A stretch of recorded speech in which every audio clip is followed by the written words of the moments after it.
Hi friends, welcome to our channel. எல்லாரும் எப்படி இருக்கீங்க? நல்லா இருப்பீங்கன்னு நம்புகிறேன். இன்றைக்கி வீடியோவில் வந்து என்ன பார்க்க போகிறோம் அப்படின்னு பார்த்தீங்கன்னா, ஒரு சூப்பரான ஒரு கீரை ஹார்வெஸ்ட் தான் வந்து பார்க்க போகிறோம். கொல்லையில் உள்ள எல்லா தண்டு கீரையும் கொஞ்சம் முத்த ஆரம்பிச்சிருச்சு.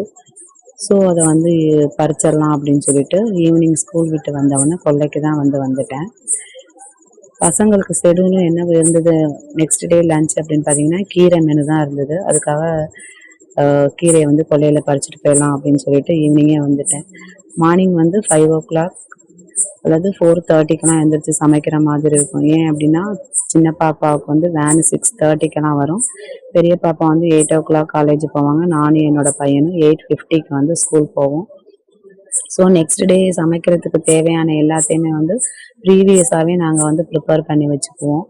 அப்போ தான் வந்து மார்னிங் வந்து சமைக்கிறதுக்கு எந்த ஒரு பிரச்சனையும் இல்லாமல் இருக்கும் அப்படிங்கிறதுக்காக நிறையா கீரை விதை வந்து போட்டிருந்தோம். அது எல்லாம் ஹார்வெஸ்ட் பண்ணது போக, சேல் பண்ணது, ஃப்ரெண்ட்ஸுக்கு ரிலேட்டிவ்ஸ்க்கெலாம் கொடுத்தது போக பேலன்ஸ் கொஞ்சம் தான் அங்கங்கே இருந்தது. ஸோ அதை வந்து பறிச்சுட்டு போகலாம் அப்படின்ட்டு பறிச்சிட்ருக்கேன். மறுபடி கீரை விதை வந்து உள்ளே போட்டிருக்கோம். ஆனால் அது வந்து இன்னும் கன்று வந்து வெளியில் வரல. லாஸ்ட் வீடியோவில் முள்ளங்கி வந்து காமிச்சேன். நிறையா இருந்தது முள்ளங்கியும் வந்து பறித்து கடையில் கொண்டு போயிட்டு மொத்தமாக வந்து கொடுத்துட்டோம். முள்ளங்கி விதையும் இப்போ ஊனியிருக்கோம். ஆனால் அதுவும் இன்னும் வந்து வெளியில் வரல.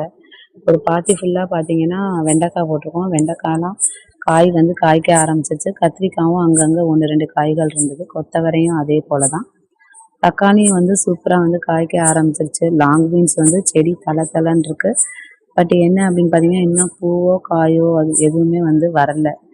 புளிச்சக்கீரையும் இடையில இருக்குது. அதுவும் பார்க்குறதுக்கு ரொம்ப தளன்னு இருக்குது. இந்த வீடியோ உங்களுக்கு பிடிச்சிருந்தது அப்படின்னா லைக் அண்ட் ஷேர் பண்ணுங்கள் ஃப்ரெண்ட்ஸ். தேங்க்யூ.